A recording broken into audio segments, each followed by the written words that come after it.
नमस्कार दोस्तों, आपका स्वागत है। दोस्तों, आज का जो वीडियो है वह है स्पीडी की रिवाइज योरसेल्फ रेलवे सामान्य विज्ञान न्यू एडिशन की बुक है। दोस्तों, आज हम करेंगे स्पीडी की वस्तुनिष्ठ सामान्य विज्ञान रिवाइज योरसेल्फ चैट नंबर 39। तो चलिए दोस्तों, फिर शुरू करते हैं। पहला प्रश्न, निम्नलिखित मसालों में जड़ से प्राप्त होने वाला मसाला कौन है?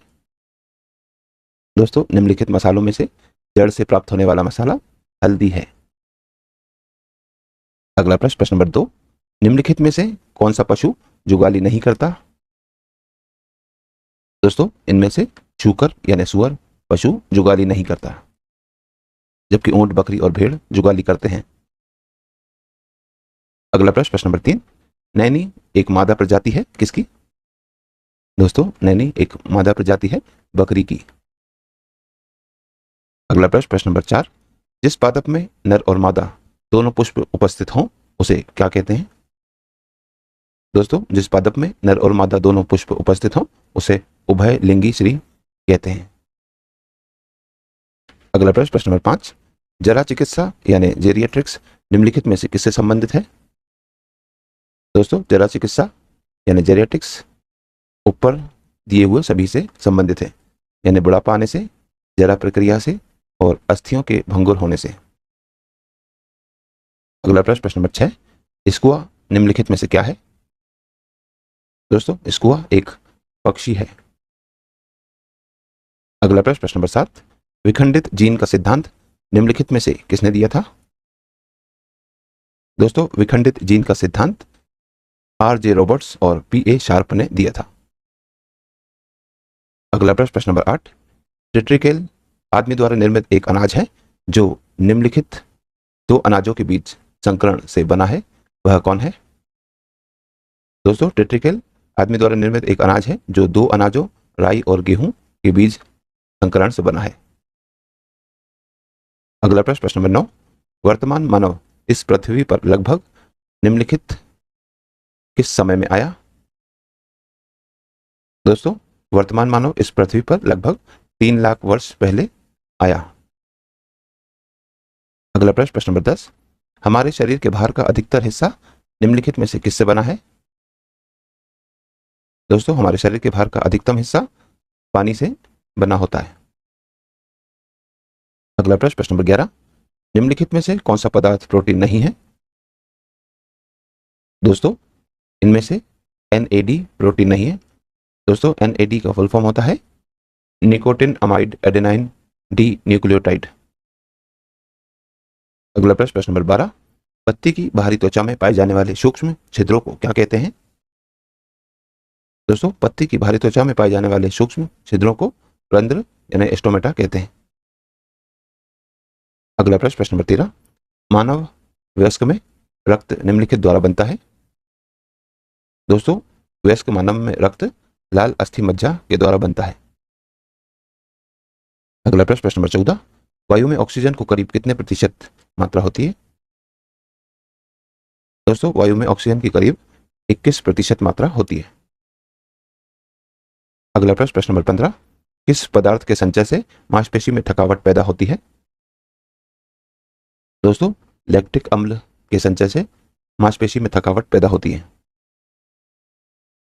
अगला प्रश्न, प्रश्न नंबर 16, वयस्कों में प्रति मिनट हृदय किस दर से धड़कता है?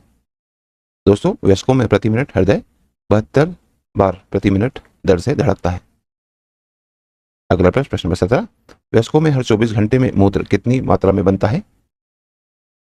दोस्तों, वयस्कों में हर 24 घंटे में मूत्र 1.5 लीटर बनता है। अगला प्रश्न, प्रश्न नंबर 18, कौन सी ग्रंथि शरीर का ताप स्थापी मानी जाती है? दोस्तों, हाइपोथैलेमस ग्रंथि शरीर का ताप स्थापी मानी जाती है। अगला प्रश्न, प्रश्न नंबर 19, कुछ पादप अपने जीवन में सिर्फ एक बार पुष्पित होते हैं, उन पादपों को क्या कहते हैं? दोस्तों, कुछ पादप अपने जीवन में सिर्फ एक बार पुष्पित होते हैं, उन्हें मोनोकॉर्पिक पादप कहते हैं। अगला प्रश्न, प्रश्न नंबर 20, किसी बच्चे का लिंग किससे निर्धारित होता है? दोस्तों, किसी बच्चे का लिंग पिता के गुणसूत्रों से निर्धारित होता है। अगला प्रश्न, प्रश्न नंबर 21, जिस कोशिका का अर्धसूत्री विभाजन होता है वह कौन है? दोस्तों, जिस कोशिका का अर्धसूत्री विभाजन होता है उसे अर्धसूत्री कोशिका कहते हैं। अगला प्रश्न, प्रश्न नंबर 22, मानवों के अंडाणु यानी ओवम में गुणसूत्र संख्या कितनी होती है? दोस्तों, मानव के अंडाणु यानी ओवम में गुणसूत्रों की संख्या 46 होती है। अगला प्रश्न, प्रश्न नंबर 23, निम्न में से किन जीवों में लिंग वातावरण से निर्धारित होता है? दोस्तों, गोनेलिया जीवों में लिंग वातावरण से निर्धारित होता है। अगला प्रश्न, प्रश्न नंबर 24, पीलिया किस अंग के खराब प्रकार से होता है? दोस्तों, पीलिया यकृत अंग के खराब प्रकार से होता है। अगला प्रश्न, प्रश्न नंबर 25, रेडियोकार्बन डेटिंग का उपयोग निम्नलिखित में से किसकी आयु पता लगाने में होता है? दोस्तों, रेडियोकार्बन डेटिंग का उपयोग जीवाश्म की आयु पता लगाने में होता है। अगला प्रश्न, प्रश्न नंबर 26, चाय पत्ती में सबसे महत्वपूर्ण उत्तेजक क्या है? दोस्तों, चाय पत्ती में सबसे महत्वपूर्ण उत्तेजक हीन है। अगला प्रश्न, प्रश्न नंबर 27, कपास रेशा किससे प्राप्त होता है? दोस्तों, कपास रेशा बीजों से प्राप्त होता है। अगला प्रश्न, प्रश्न नंबर 28, कान की अस्थियों की कुल संख्या कितनी होती है? दोस्तों, कान की अस्थियों की कुल संख्या 6 होती है। अगला प्रश्न, प्रश्न नंबर 29, पेनिसिलिन प्रतिजैविक यानी कि सेट नंबर 40, पहला प्रश्न, पश्मीना बकरी की किस नस्ल से प्राप्त होती है? दोस्तों, पश्मीना बकरी की चंगथंगी नस्ल से प्राप्त होती है। अगला प्रश्न, प्रश्न नंबर 2, आनुवांशिकता को आनुवांशिक विज्ञान या आनुवांशिकी नाम निम्नलिखित वैज्ञानिक में से किसने दिया था? दोस्तों, आनुवांशिकता को आनुवांशिक विज्ञान या आनुवांशिकी नाम डब्ल्यू वाटसन वैज्ञानिक ने दिया था। अगला प्रश्न, प्रश्न नंबर 3, WM स्टैनले को नोबेल पुरस्कार निम्नलिखित में से किस कार्य के लिए दिया गया था? दोस्तों, WM स्टैनले को नोबेल पुरस्कार विषाणु को क्रिस्टलीय रूप में प्राप्ति करने के लिए दिया गया था। अगला प्रश्न, प्रश्न नंबर 4, नई कोशिकाओं के बनने से संबंधित मुख्य ऊतक कौन है? दोस्तों, नई कोशिकाओं के बनने से संबंधित मुख्य ऊतक है विभज्योतक यानी मेरिस्टम। अगला प्रश्न, प्रश्न नंबर 5, पृथ्वी पर प्राणी जगत का सबसे बड़ा वर्ग या सबसे बड़ा संघ कौन है? दोस्तों, पृथ्वी पर प्राणी जगत का सबसे बड़ा संघ आर्थ्रोपोडा संघ है। अगला प्रश्न, प्रश्न नंबर 6, इनमें से कौन सी दवाएं कवक रोधी हैं?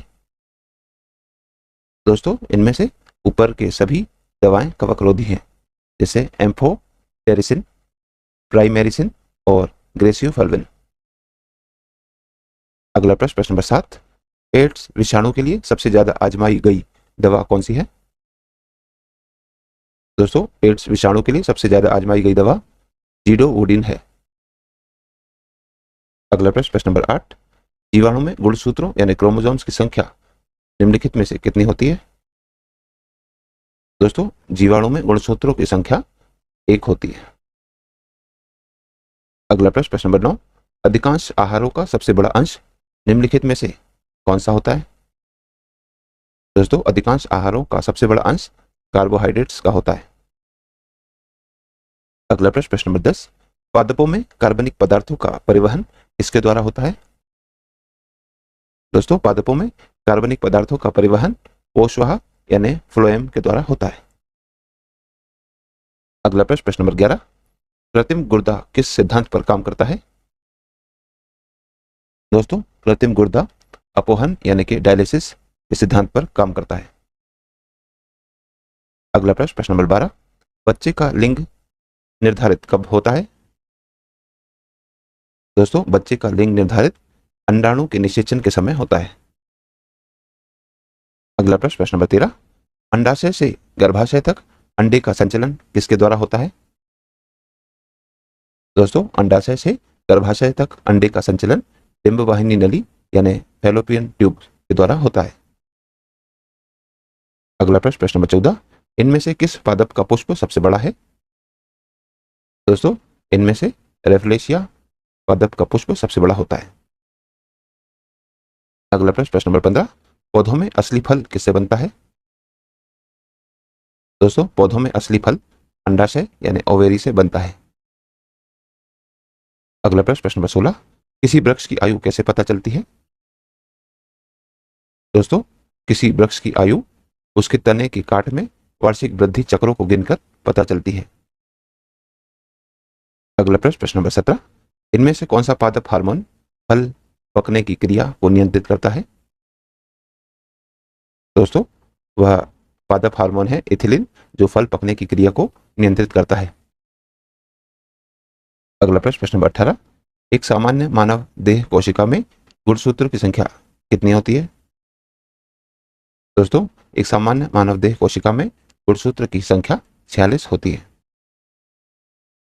अगला प्रश्न नंबर 19, हीमोफीलिया का रोग मानवों में किस कारण से होता है? दोस्तों हीमोफीलिया का रोग मानवों में उत्परिवर्ती जीन से यानी म्यूटेंट से होता है। अगला प्रश्न नंबर 20, टाइफाइड के लिए कौन सी दवाई है? दोस्तों टाइफाइड के लिए क्लोरोमाइसिटिन दवाई है। अगला प्रश्न नंबर 21, शराब के अत्यधिक उपभोग से किसकी क्षति होती है? दोस्तों शराब के अत्यधिक उपभोग से यकृत की क्षति होती है। अगला प्रश्न नंबर 22, जलोद्भिद क्या है? दोस्तों जलोद्भिद जलीय पौधों को कहते हैं। अगला प्रश्न नंबर 23, अंतर्राष्ट्रीय धान अनुसंधान संस्थान कहाँ स्थित है? दोस्तों अंतर्राष्ट्रीय धान अनुसंधान संस्थान फिलीपींस में स्थित है। अगला प्रश्न नंबर 24, सबसे छोटी जीवित कोशिका कौन है? दोस्तों सबसे छोटी जीवित कोशिका कवक द्रव्य की कोशिका यानी कि माइक्रोप्लाज्मा होती है। अगला प्रश्न नंबर 25, सामान्य अस्थि यानी बोन वृद्धि किससे प्रभावित होती है? दोस्तों सामान्य अस्थि वृद्धि इन सभी से प्रभावित होती है, जैसे हार्मोन की वृद्धि से, विटामिन ए से और विटामिन डी से। ऑप्शन नंबर डी इसमें करेक्ट आंसर हो जाएगा। अगला प्रश्न नंबर 26, निम्नलिखित मछली में शल्क नहीं होते? दोस्तों कैटफिश मछली में शल्क नहीं होते। अगला प्रश्न नंबर 27, सबसे बड़ा जीवित पक्षी कौन है? दोस्तों सबसे बड़ा जीवित पक्षी शुतुरमुर्ग है। अगला प्रश्न नंबर 28, चाय की लाल किट यानी रस्ट बीमारी निम्नलिखित में से किससे होती है? दोस्तों चाय की लाल किट रस्ट बीमारी हरे शैवाल के कारण होती है। अगला प्रश्न नंबर 29, लिटमस निम्न में से कहां से मिलता है? दोस्तों लिटमस लाइकेन से मिलता है। अगला प्रश्न नंबर 30, प्रतिजैविक एम्पिसिलिन क्या है? दोस्तों प्रतिजैविक एम्पिसिलिन एक अर्ध संश्लेषित दवा है। अगला प्रश्न नंबर 31, मलेरिया की उपचारक दवा का स्रोत निम्नलिखित में से कौन है? दोस्तों मलेरिया की उपचारक दवा का स्रोत सिनकोना वृक्ष है। अगला प्रश्न नंबर 32, सिलिकोसिस रोग किसका रोग है? दोस्तों सिलिकोसिस रोग फेफड़ों का रोग है। अगला प्रश्न नंबर 33, दवा बनाने में कौन सा अम्ल काम आता है? दोस्तों दवा बनाने में बेंजोइक अम्ल काम आता है। अगला प्रश्न नंबर 34, मुर्गी के अंडे में कार्बोहाइड्रेट की मात्रा कितनी होती है? दोस्तों मुर्गी के अंडे में कार्बोहाइड्रेट की मात्रा 0 ग्राम के लगभग होती है। दोस्तों मुर्गी के अंडे में कार्बोहाइड्रेट की मात्रा होती तो है, परंतु बहुत ही कम मात्रा होती है, इसीलिए उसे 0.0 ग्राम लिखा गया है।